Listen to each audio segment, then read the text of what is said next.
All right, and we are live. Hi, everyone. Welcome to Andromeda Adventures, Geeking Out.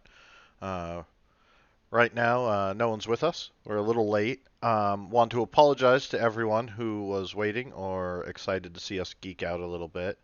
A lot of our players had something come up or were busy and won't be able to make it tonight. So today you just have me, Frosty, and our resident other GM, Nick. Hi, Nick. Hola. We are doing our Geeking Out live stream tonight, and we figured since it's just the two of us and we're both GMs, we would kind of take this time to ask each other a few GM questions, get to know each other as GMs, and let you as the audience get to know us. And of course, if you have any questions when you jump right in, feel free to shout them out, and we'll jump onto those topics. Um, so I guess the question is, which one of us wants to start?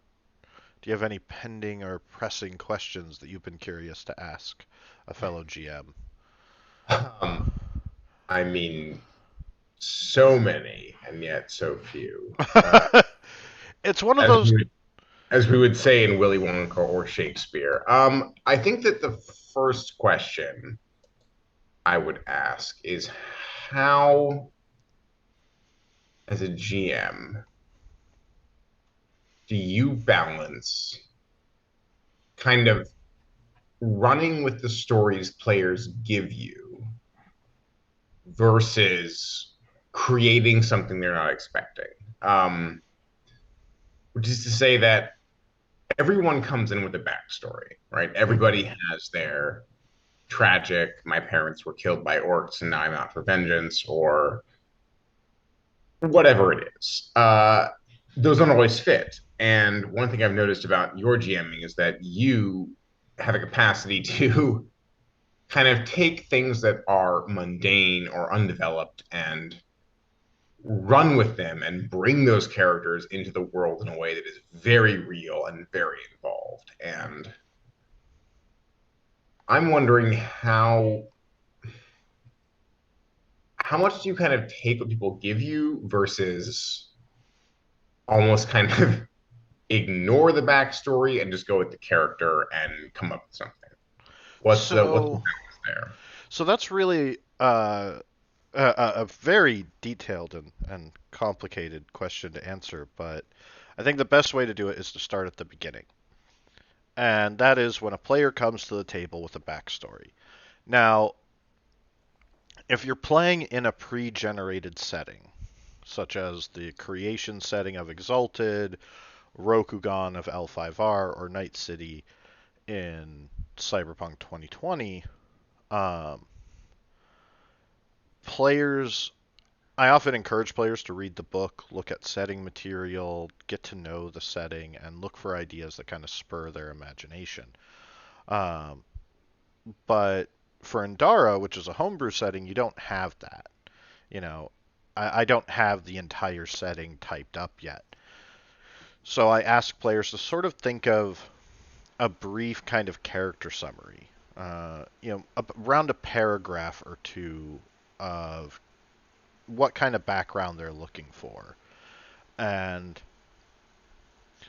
I'd say about half the time the backstories are fairly generic. As you said, my family was killed by orcs and now I'm off adventuring and I want revenge.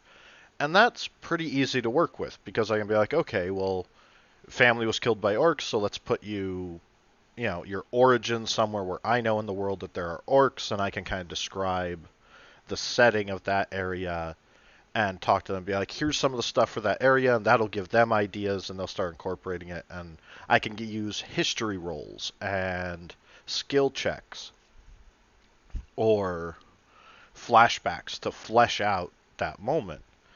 But other times, I'd say the other half of the time, players come in with a backstory that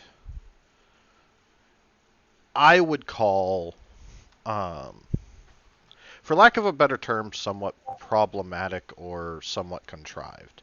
Usually it's they're trying to justify mechanical choices that they've made, or they have particular themes that they're looking to play with. Um, and so with those, I really kind of reduce it down to the minimum. What's the core theme that you're going for? Are you going with are you wanting to play someone who has this tragic, traumatic past, or who had this encounter with a strange wizard that was a mentor to them? What are, if we break it down to kind of the fundamentals, what's there?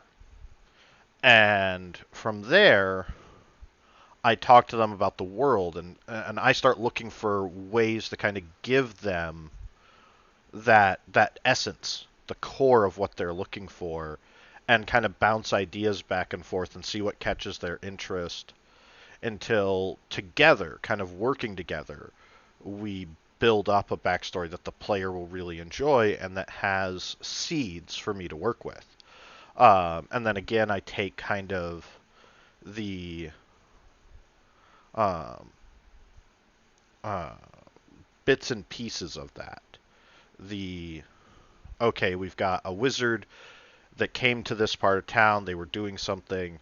What can I develop that into? Why, what's the logic behind this character? Why are they in there? Why would they get interested in this particular individual?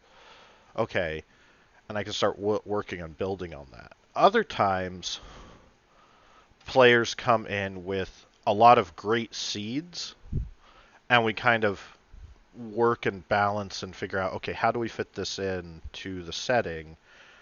And again, it's about working with the players, having an active dialogue and Hmm. saying, one of the things I've learned that you have to do as a GM is you have to say no.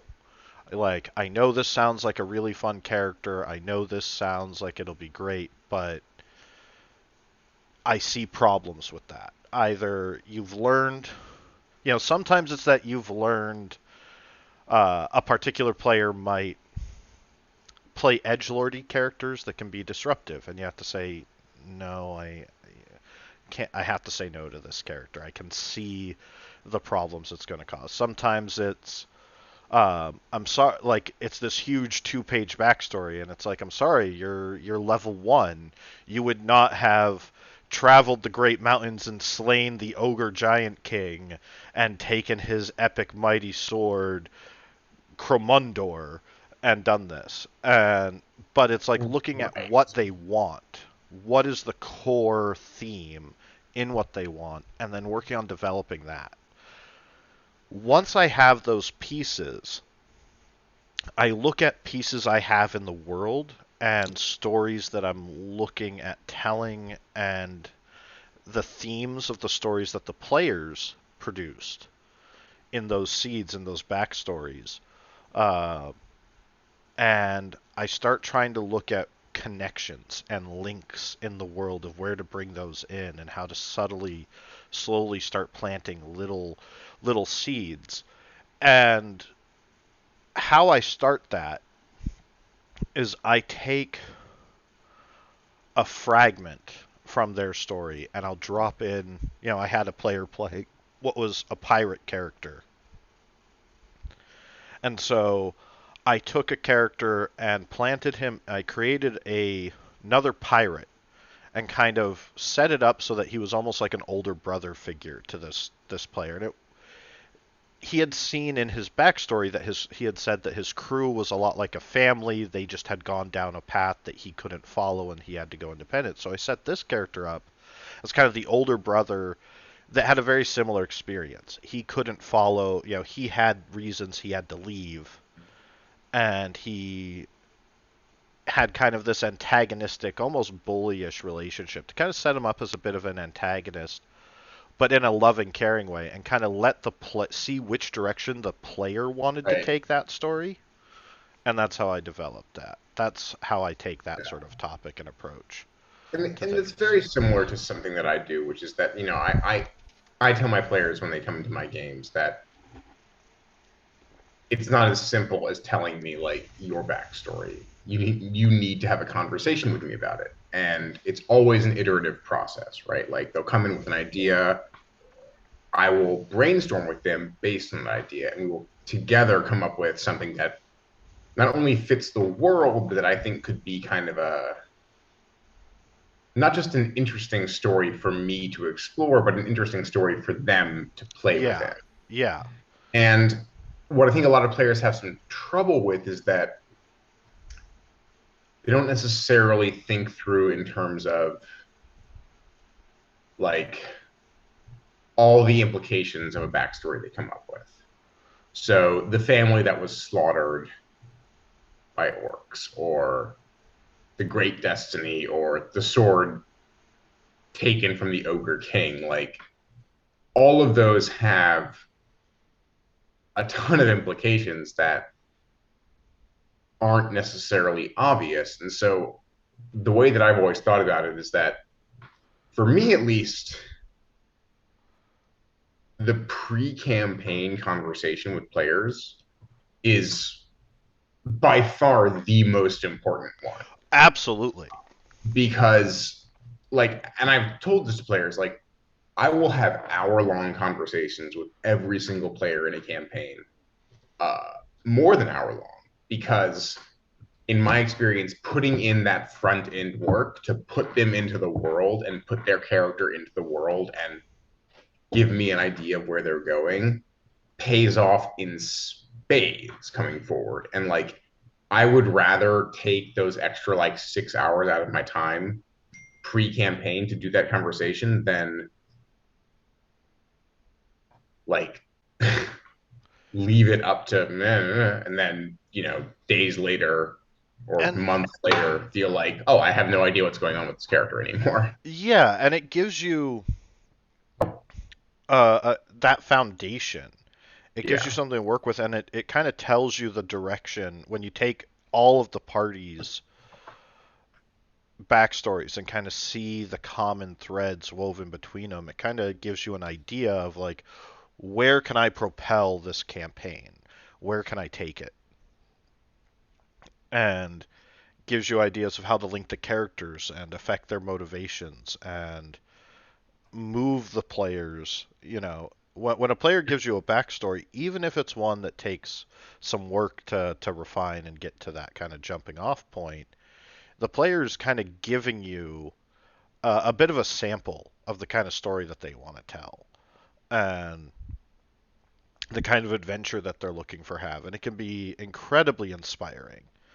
Uh, it's just so hard to say no, I think, because I think as a GM, we always want to make our players happy, right? That's our goal.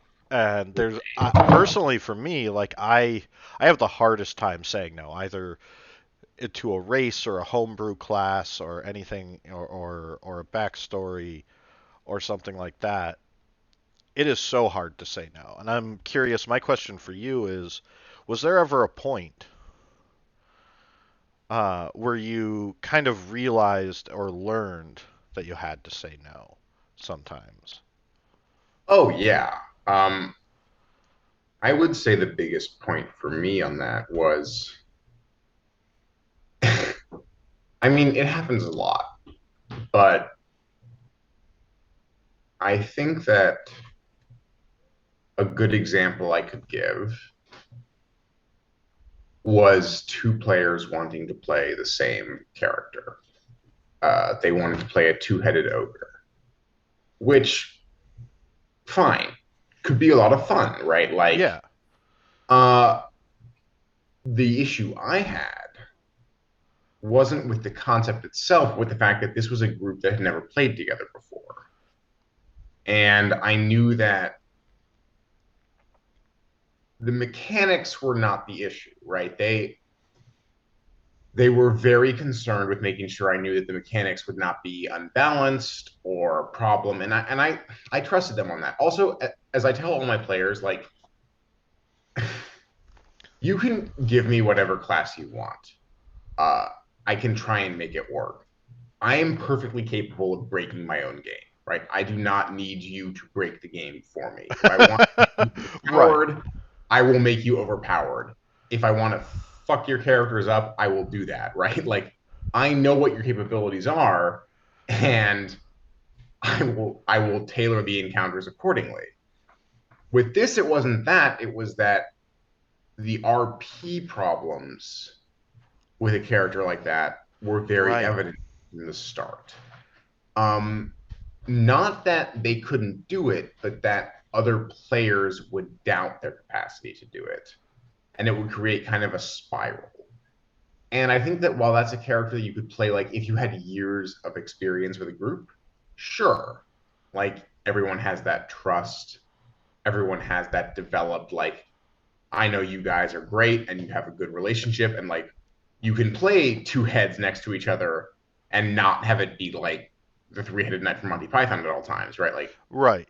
fantastic. But for me, I did have to put my foot down at that point, just be like, not that like no, you guys are dumb. This is a bad idea, but like you have to respect your fellow players here. Uh, I'm okay with this, but they are concerned about it. And if they're concerned about it, then that's going to be a cyclical process where it gets worse and worse and worse. And you don't like, you know, there are always things you can do if the characters want a connection, right? Like Yeah. there,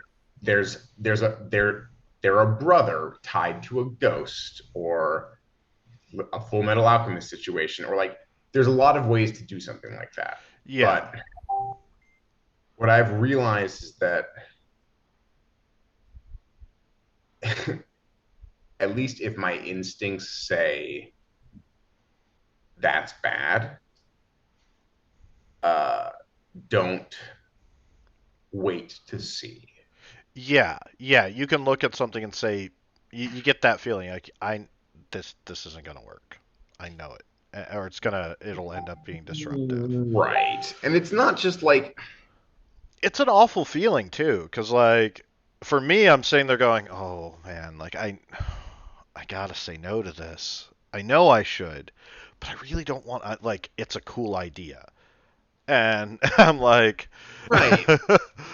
And the thing is that there's always cool ideas. And this is so question I have for you, and that I think a lot of DMs would appreciate some answers to, is that like for me, that's more a lesson in the conveyor belt and the ruthless world of online GMing, right? Like so I'm in a position where I don't actually need to make a living off of it, and I still like struggle to make sure that players aren't coming in, coming out, like entering, dropping because they feel like there's always greener grass around the corner, right? Like it's really it's kind of like the the weirdly enough the D&D version of like the online dating scene, right? Like there's so many options out there. The second there's a red flag in a game or even a yellow flag, right? Like you just leave. You go to a yeah, different one. And like my approach has always been talk with players about it because there is no perfect group that is made from the start, right? You always have to make that group together. And that is yeah. hard and it is a process and there will be ups and downs, but if you can stick with it, fantastic. Uh, what I've struggled with is getting to that point. And I wonder sort of how you deal with the conveyor belt of online gaming.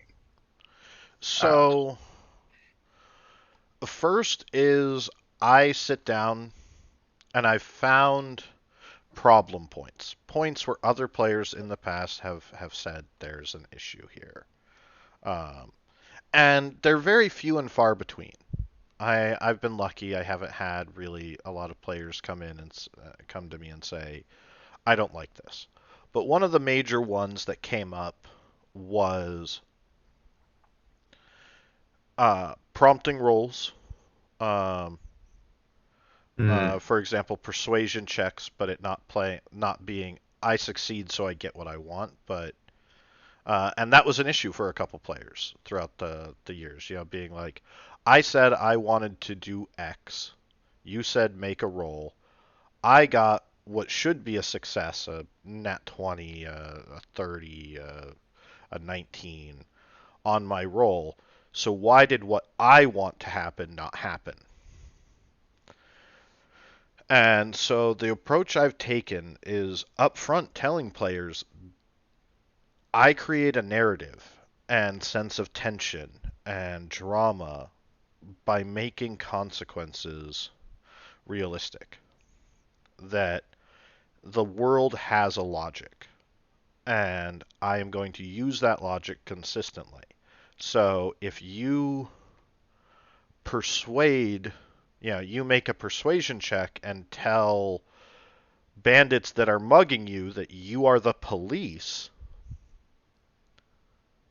and you want to make the persuasion check saying, no, no, we're the police, like, stop, and roll your persuasion check. If you succeed, those bandits will react as though they believe that you are the police. But here's the thing, what is the bandit logic when you've already stabbed and beaten up the police and you're in the middle of nowhere and there are no witnesses? To me, the logic is finish off those police so they can't tell anyone that you mugged them, because if you stop, you're screwed, right? Right. If you let them go, they're going to go back, they're going to get reinforcements, and they're going to come back and kill you and your bandit buddies. Um, and so it is the player succeeding at what they were attempting to do. The problem is the player, I encourage players to think about what you do, because if you just jump in, that could be an issue. Gembu Knight says sometimes he likes to work those as degrees of success, not necessarily what you want. Exactly. Um, you know, Sometimes it can be interpreted as, if you walk into the kingdom and say, King, I'm a noble hero, and I say, I demand your crown. Hand it over, and your kingdom is mine. I'm going to make a persuasion check to convince him to do so. It's like, okay, make that persuasion check if you want, but a king is not going to hand over his crown. But if you succeed, he might think you were just joking, you know, being a goof. Ha ha! Look at the guts on this one. Comes in demanding a crown. Surely a knight of bravado, type situation. But the other way, and continuing on that, is, and Gembu, if you have any more questions, chime in, or any more comments, please do. Along with any of the other viewers that are out there. If you have any questions or comments for us, let us know. We'll jump right onto them. But what do you think about degrees of success and not necessarily what you want? So my instinct with that is always that I don't let players tell me that they're making a persuasion check. Uh, if they are making an argument that I think is persuasive or attempting to persuade, I will let them make that roll. With social skills, however, I really try to make it more of an RP thing where their argument determines the DC, quote unquote, but also isn't, the role isn't the be all or the end all, which is a hard thing to balance, right? Like if somebody makes a really good argument and they get a shit roll, I'm not going to say like the NPC is like, well, fuck you because Right. you rolled terrible. I may have the NPC be skeptical or push them further, but at least in my experience, it's very easy for players to be like, hey, like you should do this persuasion check. And then that's not, to me at least, that's not persuasion. So I try to have it be a question of the DC reflecting the effort they put into the role play of convincing the NPC. Which is tricky because, as you said, sometimes the logic of the NPC will be like they could put a lot of effort into the RP and it could trigger the NPC in certain ways. Having said that, maybe it's because of the players I've played with. Maybe it's because of the kind of Pavlovian response I'm trying to get. But like, I find it that it because I know my NPCs very well, and we've talked about this before, but it's very easy for me to find the logical trigger point in an argument a player is making and have that be a problem versus somebody who comes in and is like, hey, can we have this? And like, that's a really bad argument, but if they got a good roll, then could that be a success? And my answer as a GM would be no.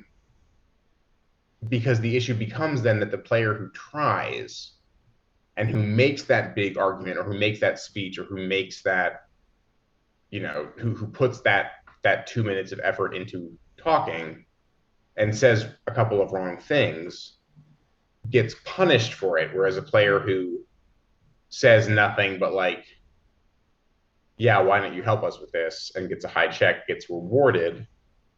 That to me is it creates perverse incentives for players to say very little and rely upon the dice. True. And I would say Uh, that the catch with that is that there are players who are not quite the bon vivant loquacious GMs as we are when we're playing. And sometimes, they might not be a persuasive someone who is naturally normally persuasive and kind of wants to say, can I convince the guard to let me pass? And it's like at a certain right. point you have to kind of be like, yeah, yeah, or you're trying to convince them like I like to kind of prompt the player like what trying to convince them like, oh yeah, you're late for work, you're trying to get in or something like that, and the player will be like, no, I'm just I'm gonna slip him some gold or something or bribe him, and it'll be like, okay, and I can take the context of how they're trying to do it as kind of a way to set the DC. And I do degrees of failure, I think degrees of failure and degrees of success are important in that you might come in with a terrible argument, but if you're at least trying, even if it's a terrible, like, no, I think we should kill everybody, like they're all our enemy, like obviously they're, you know, all the orcs are bad and have to kill them, and it's like, and there's an orc sitting right there, like, dude, really? And I can kind of look at it and be like, well, that's going to increase the DC because you're kind of making a bad argument, but if you get or a bad roll or anything like that, and kind of have it so you might create. And I like to look at it as even if you fail a roll, especially in social situations, you might get some degree of success or what you're looking to accomplish, but you'll end up creating complications that you have to deal with. If you're trying to persuade an NPC that you're their friend and you have a great argument, but you still fail the roll, they might be willing to kind of consider you a friend and give you some, but not quite as much information, or they might be like, "All right, I can help you get into the jailhouse, but uh, there's this there's this play going on and my wife really wants to go to it. Do you think if you could get me tickets, I could totally let you in, you know, uh, uh, or something like that. A complication that kind of arises from that difficulty. Um, but any other questions from our audience? If you guys have any questions, or what about you? Do you have a question? I mean, I do. I was going to actually follow up on that just because, again, it's so hard because, at least for me, like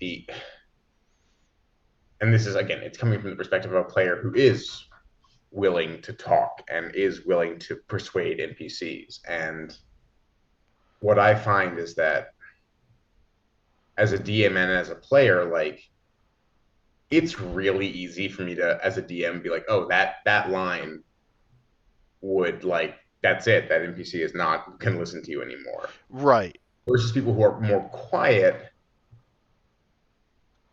and it does. I struggle with it as a DM because it does feel like I'm. If I run with that, it feels like I'm punishing players for being.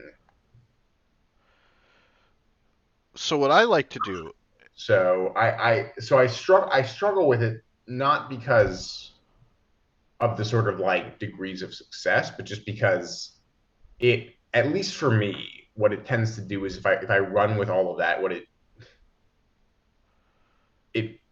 it at least used to. I think I've gotten better, but it used to kind of create perverse incentives for people to keep their persuasion arguments like really simple and just like please do this or please do that, and that was it. And they would rely on the rolls because they knew that if they like kept talking, they might say something wrong, So what which I is like to do in response to that, because I want to respond to that before it goes off in any other directions, is so sorry to interrupt. Um, but what I like to do in that is if a player wants to role play out the situation, I will allow them to play it out and have the discussion in character, the argument, the debate, the negotiation tactic, whatever it is. I'll present to them and I'll give them, and it's kind of a way of rewarding them for getting into the RP. They'll get insights into the psychology, the concerns, the fears, the prides.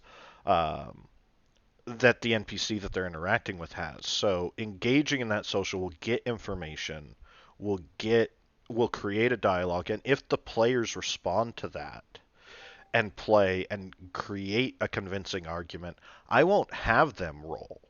I will just say they succeed at persuading because they did. They role played out the persuasion. Or if they make a bad argument, right? The player is trying to role play this out and they bring up a bad topic, I will have them make an insight check to realize that they've stumbled onto something and then give them the chance to kind of turn it around and see how they decide to turn it around. Like, hey, you watch as the conversation turns and the situation shifts when you bring that topic up. And then usually the player will be like, okay, and then they'll try and adjust and change their tactic and do something like that and try and role play it out. Sometimes they'll be like, can I make a persuasion check to try and save the situation? And it's like, yeah, go ahead. When it comes down to a player just wanting to make a check, I want to try and convince the guard to get past, as opposed to role playing it out. I play it as a pass fail situation. If you are going to reduce it to a roll, then that is what it's going to come down to. And the DC will be the realistic DC that I see for, you know, that situation. Um, right. And that gets to like it's fun because in one of your games I'm currently playing a character uh who has a fucking bonkers persuasion and is not necessarily the most socially aware individual, but very much tries to be. And so I can see why like it's fun for me at least because if it just came down to a simple check, she would succeed more often than she fails. But I like that she can still fail because she stumbles and makes assumptions that are frankly incorrect or just poor or unwarranted regarding the situation that she's in. mhm. Uh, and that's fun because it also means like, and I've done this with players before. Is it like somebody could be a really really good liar and tell a really bad lie and still fail, but that I think is part of what makes like a character with a plus 20 deception fun is that you still need to play it. Yeah, Um, yeah, and I'll do things in situations where they're role playing where it's like, oh, you just hit a great argument, make a persuasion check at advantage, right? yeah, Or yeah, you just said this horrible thing. Like, sure, you might be persuasive, but you just told them that you're a vampire. Doesn't matter if you're joking. They're on the lookout for vampires, and you just said, "Hi, I am one." They're gonna react.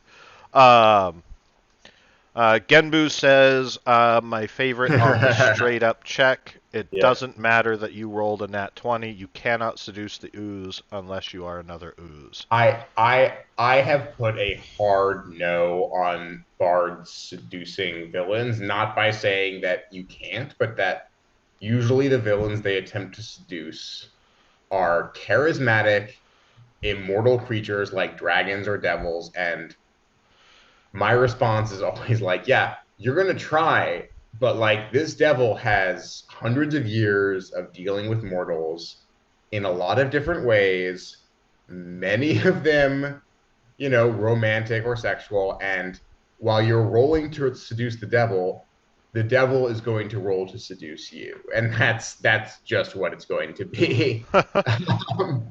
Like yeah, it just Hi, Gemtune. it's always fun. Yeah, it's like you can certainly try. And I think so.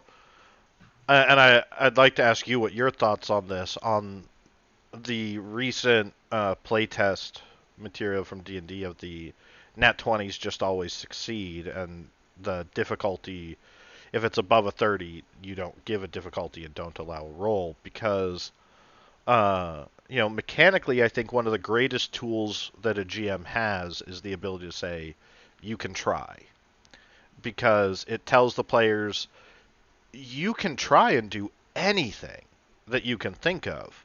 Doesn't mean it's always going to work or turn out the way you like, which circles back to our other conversation. But what are your thoughts on things like saying you can try or giving the Oh, players that kind of freedom?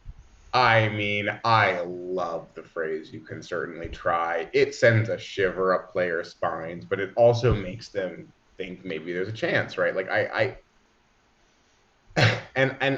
think like most GMs kind of hated that idea of just if it's above a 30, you don't even allow a roll. Because like it's very, very possible to get above a 10 on a skill, like rogues at level, I don't Six, know, maybe? 6. Yeah, can easily get again, my character Anaya, who is a Fey Warden, sorry, Fey Wanderer, has I believe a plus 17 to Persuasion at level 6, which is like that's so like what? Like I just don't I that just becomes useless. And like it's not that useful because I mean basically it turns a Persuasion check into either it's possible or it's not, and if it's possible, she'll usually have a good shot at it, but I mean, she still can't, as we've discovered, persuade a megalodon not to eat somebody in the water, Right. right? Like, It's kind of hard not to. Shark's gonna shark, right? Shark's gonna right. I shark. mean, she did an okay job of getting Bruce to not eat one of her companions immediately. But the point is that like I think that idea of like a nat 20 is always a success. Hmm. There is a reason why they took that out in the next playtest. Like Right. that was a terrible idea. Um, Mostly because I think that, and this is something I've experienced a lot, is the problem of rules lawyering. If it's in the rules, it you can get lucky and have players who are not going to argue, and you're like, I don't see it that way. But there will always be that one who's like, hey, it says a nat 20 succeeds, and I was trying to push the mountain down on the giant, and you let me try. So why does the mountain not fall? And there's no good response to that except It's that not possible. yeah, except that's a dumb argument. What are you talking about, right? Like it's I and like I struggle with this a lot as a GM because I find that at least when I tell players like that's not going to work, or say like somebody casts suggestion, Hmm. fine, sit in a corner and read your book, okay. I'm going to drag him into the center of the arena and beat the shit out of him. Okay, make an athletics check. Well, he's under suggestion. Yeah, but like he's not stupid. You are dragging him into the center of an arena in front of a screaming crowd. Like it, the implication of your action is pretty clear.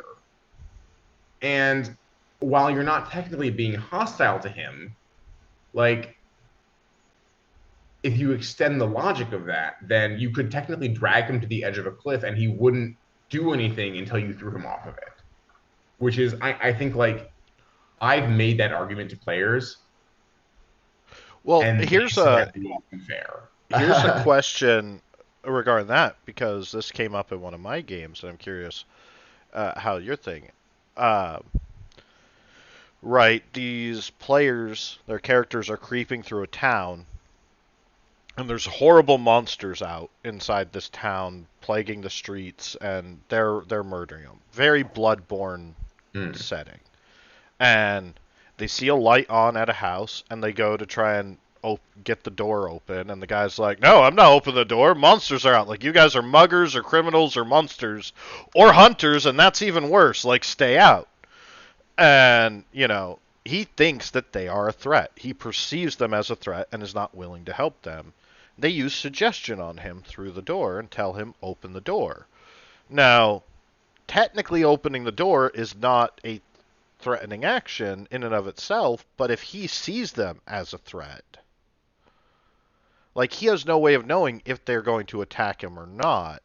He just knows horrible things are out there and they come in and attack. And that's where the ruling on suggestion, I think, gets a little tricky. So how would you have handled that? So in that situation, my instinct would have been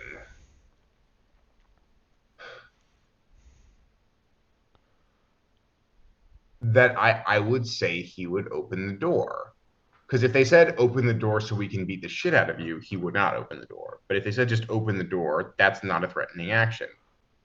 Having said that, like the reason why I said, dragging someone into the center of the arena would break suggestion is that that is a very physically clear action. And So would suggestion, you so sorry, would go you ahead. say if they said, "Hey, we're going to get you front row seats to the fight," and pushed him into the front of the arena, that wouldn't have broken suggestion because they were claiming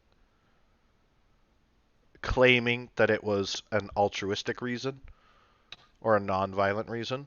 Uh, as in they were pushing him into the arena to be in a fight, or No, to be front row center to see the fight in a like, they're like, "You're gonna have the best seat in the house, front," like splash zone. I If mean, that's what they're so telling him, then would the suggestion not break regardless of their intent? I would say that so this is a case where I would come going back to skill checks. I would combine that with the deception check, right? Like if they were telling him that you were going to give you the front row seat, and what they were trying to do was basically throw him into danger, he would get a check to see whether they were intending to do that or actually intending to give him a front row seat to the best seat in the house, right?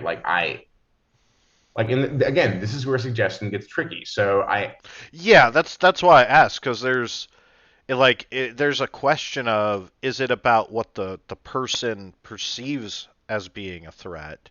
Is it the player's intention to harm or be a threat? Or I is it both that right. affects suggestion? I always treat it as the perceiver's call. Yeah. And I know that it specifically breaks when the party damages the target, but this is again it's and there is a trick to it, right? Like what's a threat and what's not. Well, yeah, and EBOS here is saying, Yeah. suggestion specifically says that it breaks Yeah. when you damage the target. Right. Um, Which is again, that's why it's tricky for me. And I never know what to do in that situation where it's like I'm intending to damage him, but I'm not doing it. I do love the right, and it's like Because in the case, like, it's like you could use suggestion to just push someone off a cliff, and as long as you're not harming them, they technically right. aren't broken from suggestion That's until correct. they hit the So ground, and even then, technically, it's not you that harmed them. You didn't do yeah, damage to them; it's the ground, it's one and of so the it gets hardest weird. spells to deal with, honestly. I Yeah. love it, and I try and reward the creativity with the use of it. And I don't have the exact wording on me, but if anyone in chat can actually post in chat No, the no, exact Russ is, spell. Aaron is correct on this. Like it does say if you damage the target. Uh, my inclination has always just been that like as a DM to have it be a harmful action. Uh, that's Zombies Ate My Cupcake says it would be different if the fight was clearly over and that was pretty much the only thing that had gone right for the party. Sometimes you should let your PCs feel like they can win. Absolutely, absolutely. You want to let the Yeah. PCs have their wins, get their wins. Yeah. And like I did make this like, and sometimes you make the wrong call on these things, right? Right. Sometimes you're like that doesn't seem like a good thing, but the fight is done and your DMing logic runs away with you, and it's like I think this would still be a threat. Why is this a thing that suggestion would allow? And sometimes it doesn't matter, right? That's like part of this thing I struggle with as a DM is that And I think in suggestion, I think it specifically says is if suggestion ends if they're harmed. And 5e I don't think has a good definition of what harm is. right. I think it Again, uses the it's keyword why that harm. spell is tricky for me. Um, But we've been jumping on this topic for a little bit. Um, Zombies Ate My Cupcakes or Eboss, Genbu, or anyone that's viewing. Do you guys have any questions? Do you would like to bounce us? Any ideas or things that you would want to ask a GM or ask a fellow GM? Um, pop them up in chat. I asked the last question, so I think it's your turn. sorry, I'm still on the suggestion thing. I'm just like, No, it's a tricky one, and I think yeah, I just keep thinking about it. It's like because and I I know think it comes down to as a GM, you're also reading in the situation. Like, if suggestion's the one way that they have come up with to accomplish a goal, you might allow it to stretch even beyond, right, right? right, right, Where right, they right. they Yeah, tackle the there's person. It's like that's harmful. Tackling them and tying them up's harmful. But yeah, exactly. Like and yeah, so there's yeah, it's because I also know the situation to which some people are referring in this, and it's like I like in the aftermath one like I regretted a call that I made, but also during the time it didn't make sense to make another call. So there's there's always that tension between like, do they need suggestion to work to win the fight? The answer could be no. Um, do they need it to beat the shit out of the NPC? Sure, right? Like that, you know.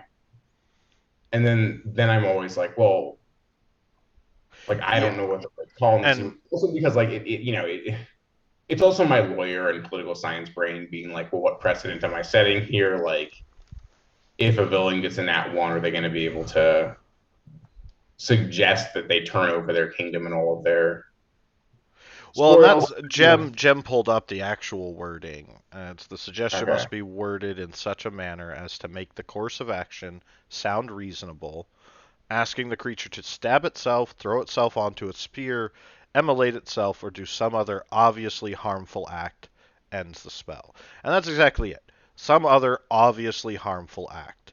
Walking into a pit of snakes is obviously harmful. Uh, and that's where I allowed it, but where my argument of this guy who thinks everything outside is dangerous and harmful, asking him to open the door and let you in, could theoretically be seen as a obviously harmful act because it puts him in direct danger. But I did allow the players to do that.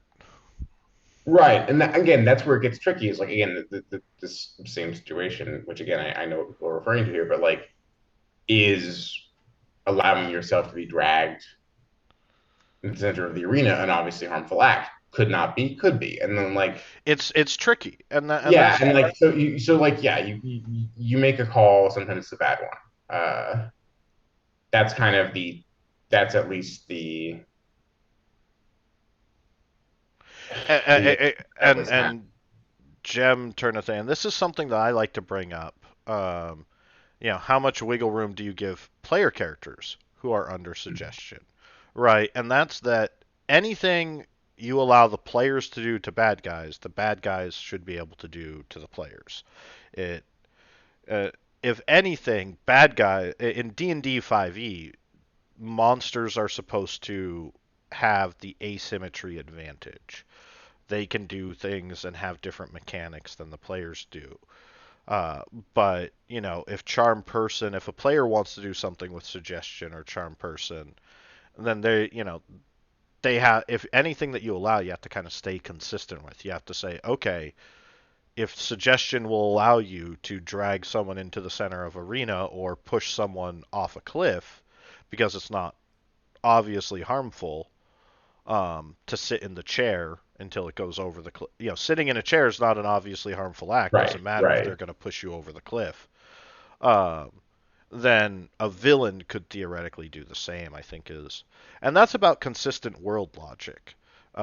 Whenever you make a ruling as a GM, I think you have to keep in mind past rulings and keep a consistent logic to how you make the rulings, and that includes characters. NPCs need to have their own consistent logic so that if a player makes a mistake, where you're talking about social situations and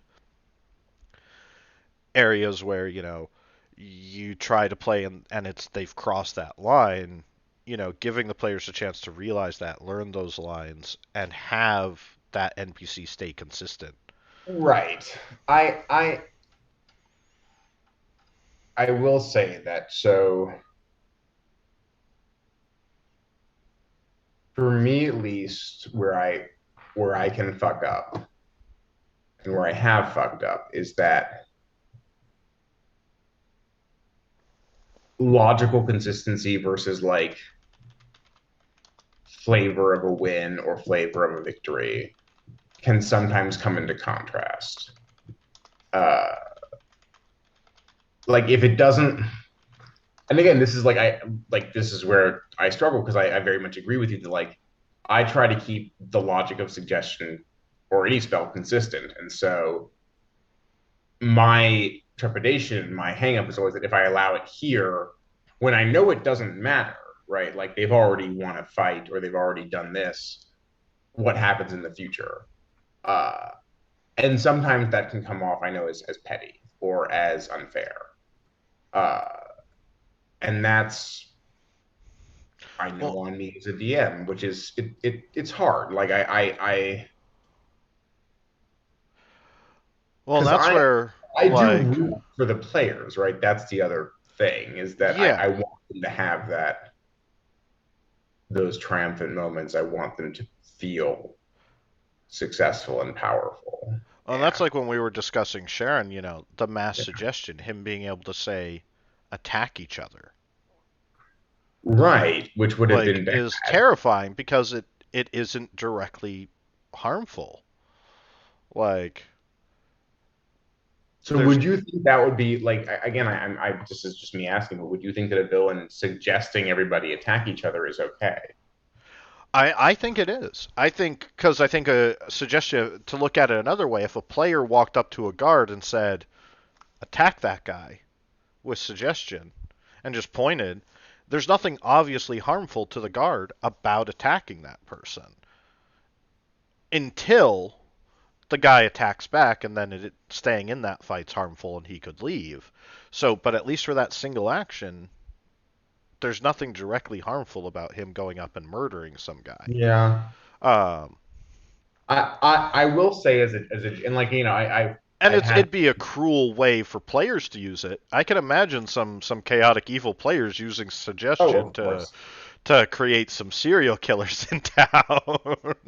I yeah, I think that for me at least, it's weird that we've sort of gotten on this topic of like suggestion has always been the hardest spell for me to deal with because that thing of like what is harmful is just it's So so poorly hard worded. and it's so like it says causes damage It gives and we're taking examples that action that is cause not directly damage. harmful, but like I mean, I know that if I were to go into the center of a city square and just like slug somebody, I'd probably get tackled and restrained. So like Is that harmful? Right. right. Um, So that's where I like I is it it's one of those obviously things that harmful? It's such a I weirdly worded spell, and this is, I think, the endless argument, and it's kind of where we're at, kind of the only way to settle yeah. it. And it's not really an argument, just as I said, kind of discussing, but the words as written versus you know, rules as written versus rules as intended. What is I think the intention of it is that you can't tell someone, hey, why don't you hit yourself? And make them, Vorpal sword off their head, right? Or stab themselves with the spear endlessly so that they're out of the fight. And that's why I think suggestion to be like, hey, attack that guy is completely fair because there's no guarantee that the guy's going to attack back, especially if he's an ally. Yeah. Um, but once he does, continuing to do so is obviously harmful and would break the spell. And that's where I think the intention is that you can't tell someone hurt yourself, but you can use it to get someone into a situation that could get them hurt. Yeah. If you're clever enough to use it that way. And I It's again, it's one of those spells where like I'll make a ruling in the minute, and then players will tell me that that was the wrong ruling, and I will agree with them because there's always a strong argument on both sides, and like I never know what the right action is, so yeah, it's a hard one. It is. All right. Well, it's your turn. Or the audience's turn if you guys got any questions. What's our next topic? I need to grab some water real quick, All right. Well, but then. I will start the conversation by asking, so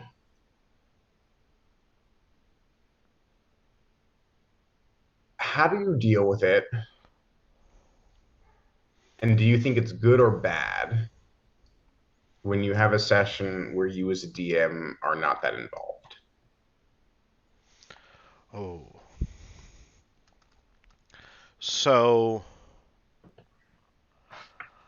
I don't think it's bad. I think there are a lot of reasons players can dive into things themselves.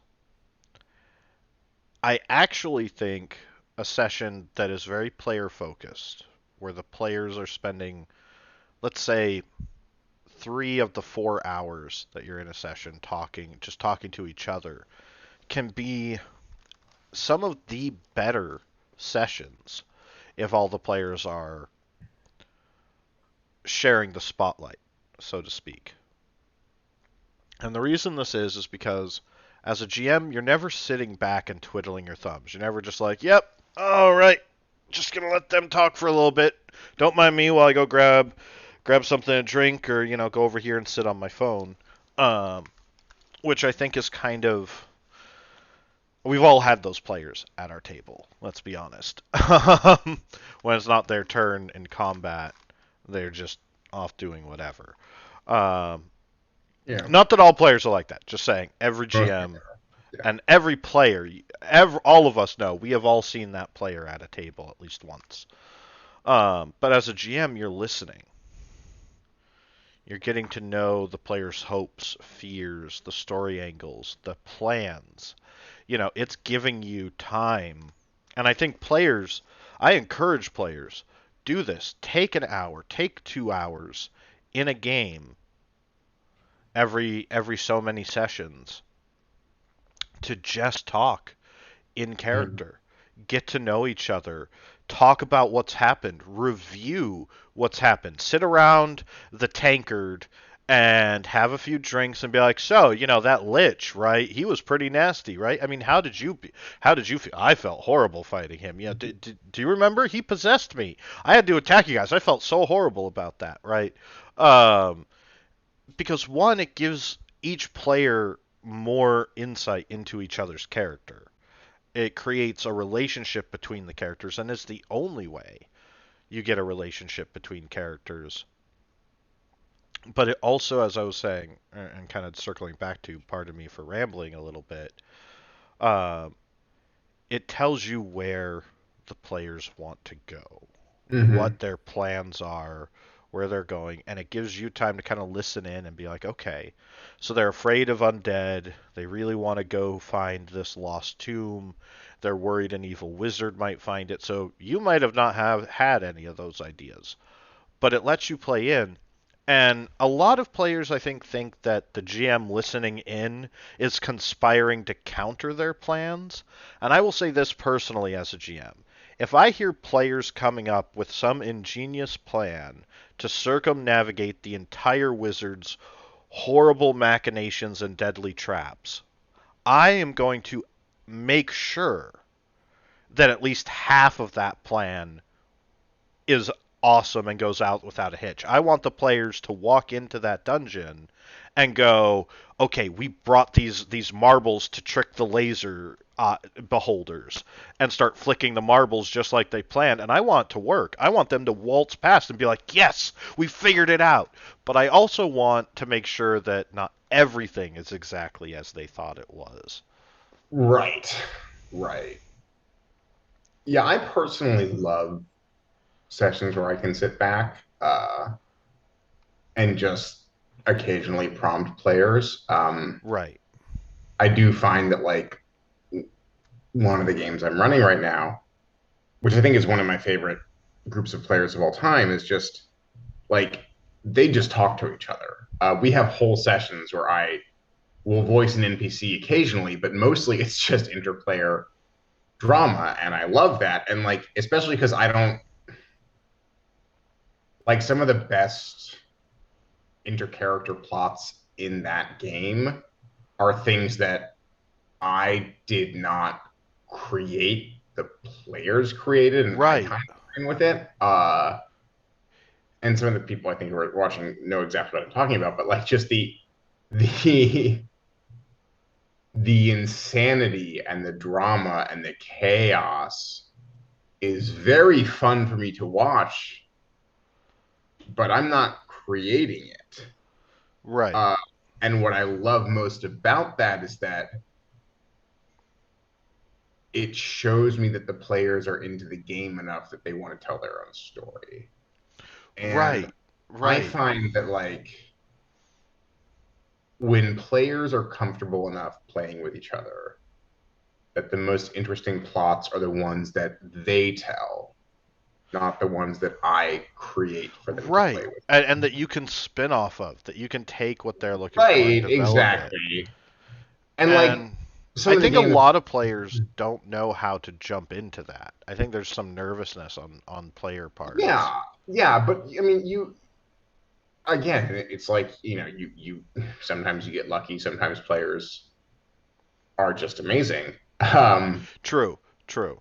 But like, and sometimes it's just a comfort thing. Like once they play with each other for a while, but like Yeah. I know like in this particular game, like I got very lucky with like players who were either comfortable from the start or got comfortable pretty quickly, just being like all in. And the kinds of drama and storytelling it creates are things that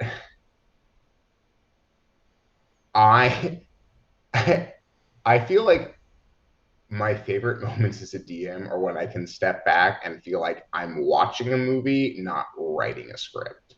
Right. Uh, which Where you're is more kind of, directing the movie instead of writing the movie. or even not even that, just like just being like a sort of spectator and like, yeah, okay, what do you guys do? Like prompting, but not like I personally love that. And I know that some of the best sessions that I've had were maybe like, you know, 30 minutes of me NPCing with the players and then the rest of it like, oh yeah, I'm just gonna sit here and like watch drama happen. Like, yes, this is the real housewives of Hidare, or this is like, So, it's so much fun. yeah. So Gembu Knight, thank you for your question. I'm going to jump to this. I think this will probably be our last question for the evening for both of us to tackle. But Gembu Knight asks, are there tools that we use to get players to roleplay more with each other? And this is a good question because on one hand, so much of it is just instinct and practice that's not necessarily a tool set, but on the other hand, it's like everything is a tool. So I'm trying to figure out the best way to answer it. Um, I think for me,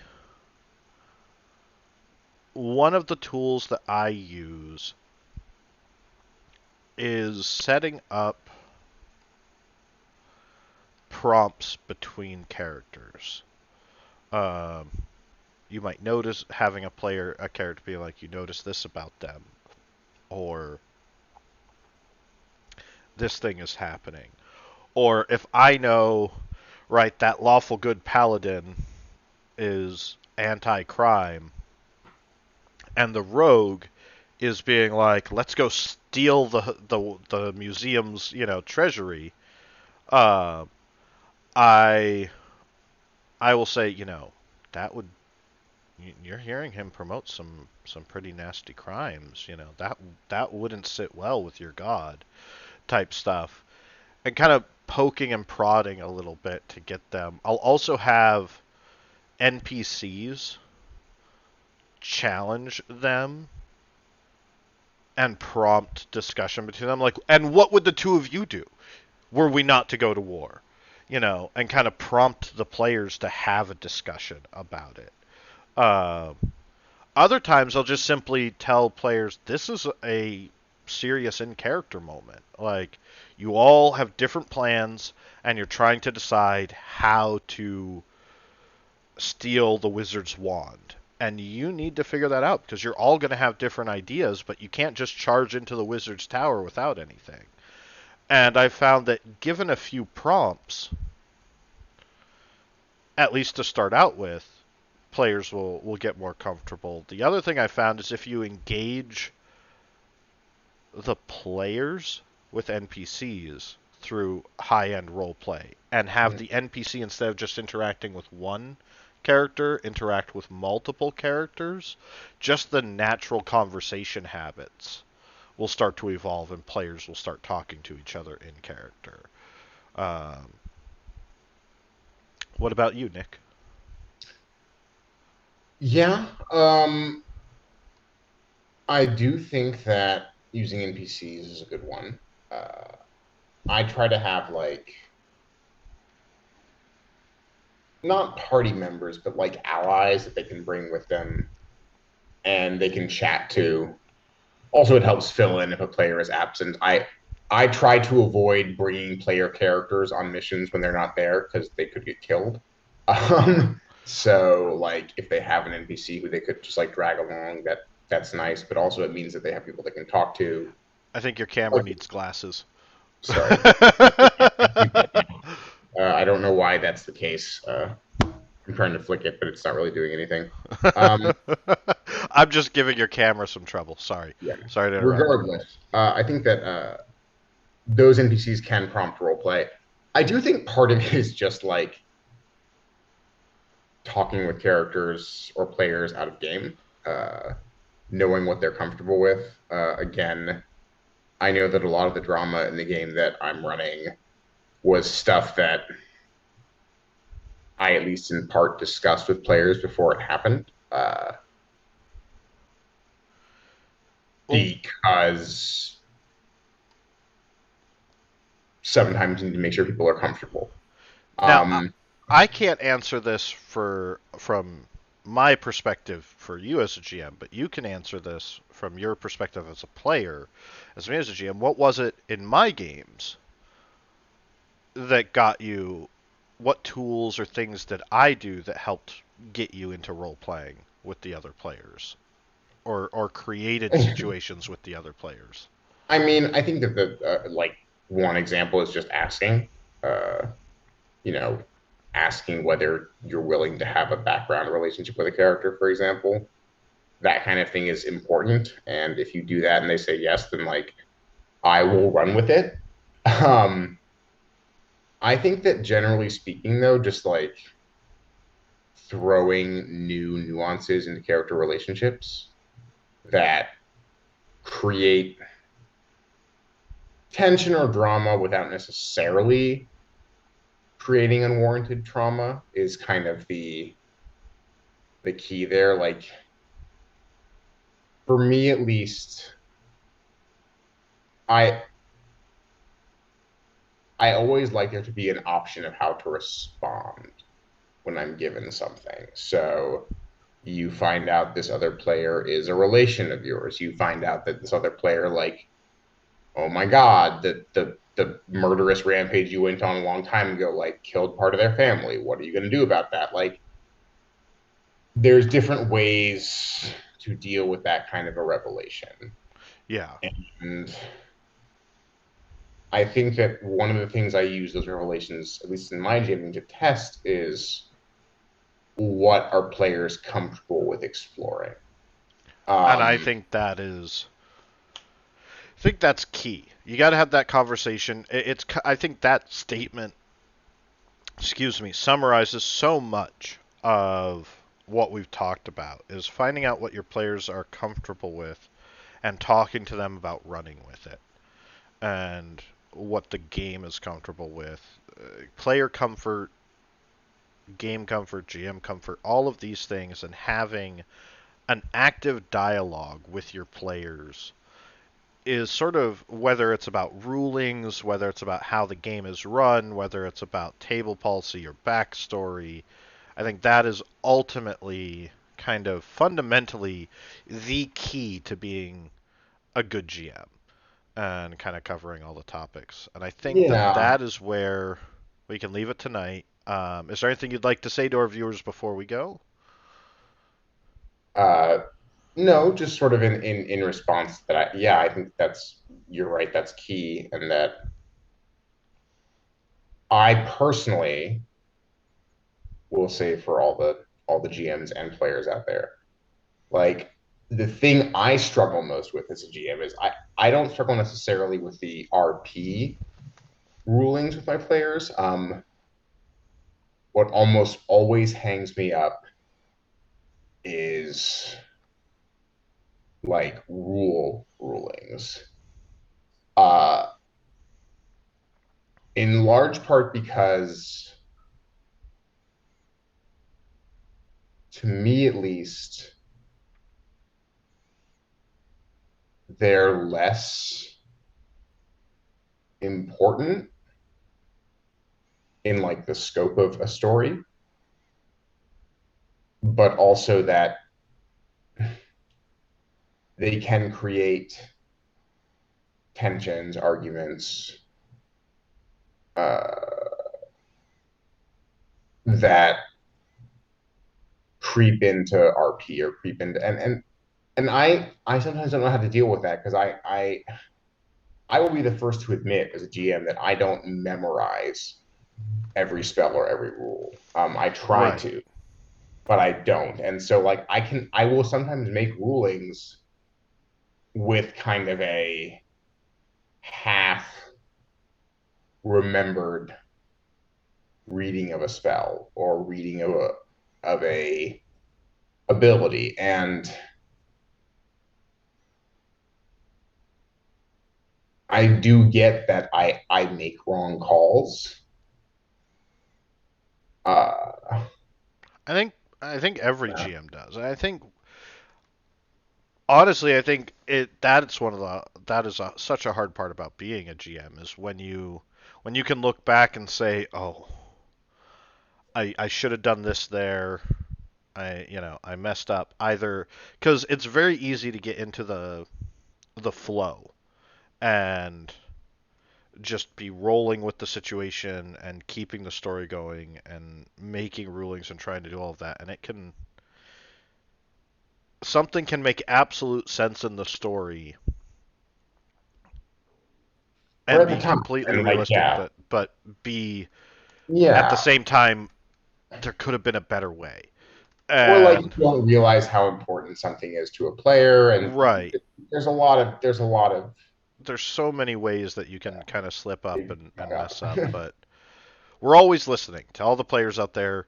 Your GMs are always listening. We're harder on ourselves than you will probably ever be to us. So, talk to us. Let us know stuff, and we will work on it. We will try and make it better because we're always trying to improve. We're always striving to get better. And with that, I think we are going to say goodnight. Please like, follow, subscribe on Twitch and YouTube. You can catch us the Indara campaign every Thursday night at 6:30 p.m. Pacific, uh, and Indara the Second Age, and it will be on YouTube shortly after the stream. Usually Friday morning is when it gets uploaded to YouTube. Uh, Thank you for all of your support. Thank you for your time, and we hope to see you at Indara Second Age and next week on Geeking Out. I'm not sure what we'll be talking about, but stay tuned. Have a Sounds wonderful good. night, everyone.